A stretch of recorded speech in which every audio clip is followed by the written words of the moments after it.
Good morning children.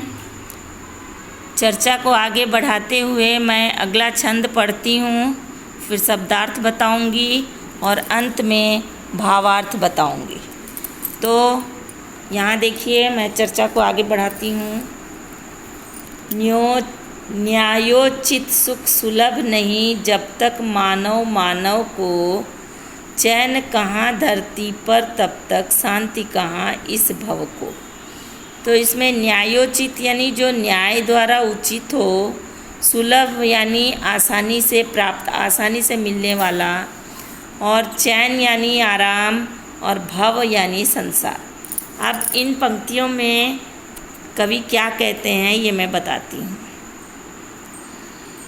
इन पंक्तियों में कवि कहते हैं कि पितामह ने आगे ज्ञान देते हुए कहा कि हे धर्मराज, तुम सदैव उचित न्याय करना, क्योंकि जब तक सभी को उचित न्याय नहीं मिलेगा, सुख शांति नहीं रहेगी, तब तक इस धरती पर सुख नहीं होगा।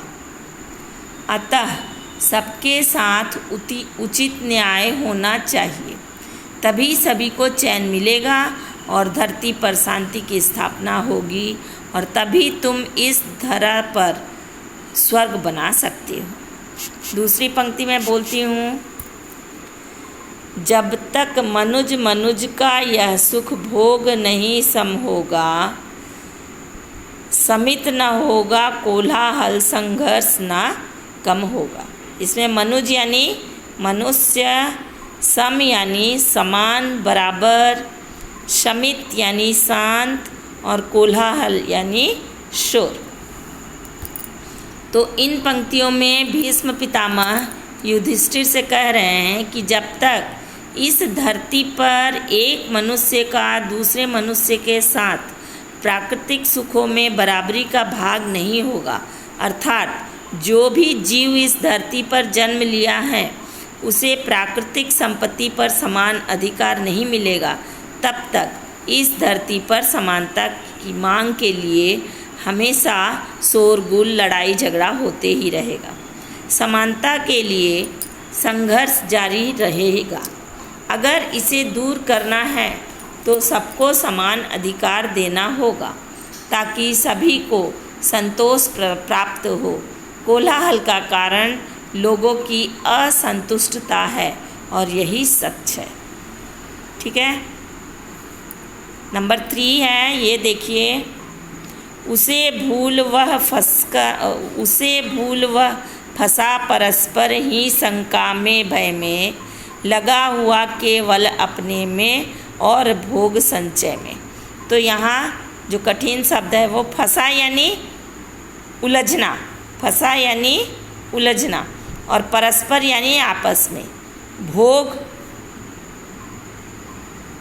क्या होता है? भोग माने संसार से प्राप्त होने वाले सुख, और संचय यानी इकट्ठा करना, जोड़ना।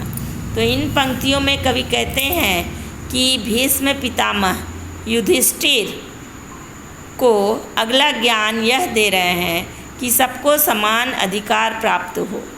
इस सच्चाई को भूलकर मनुष्य अपने स्वार्थ में लगा हुआ है, और स्वार्थ में वह इस कदर फंसा हुआ है कि उसे सदैव कुछ खोने का भय लगा रहता है। इसी भय से भयभीत होकर मनुष्य लालच व सांसारिक सुखों को इकट्ठा करने में लगा रहता है।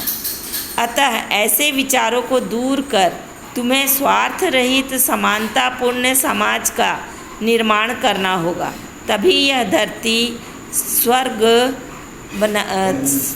को स्वर्ग बनाने में सफल होगे। अब अगले 2 छंदों को मैं अगले वीडियो में दूंगी। धन्यवाद।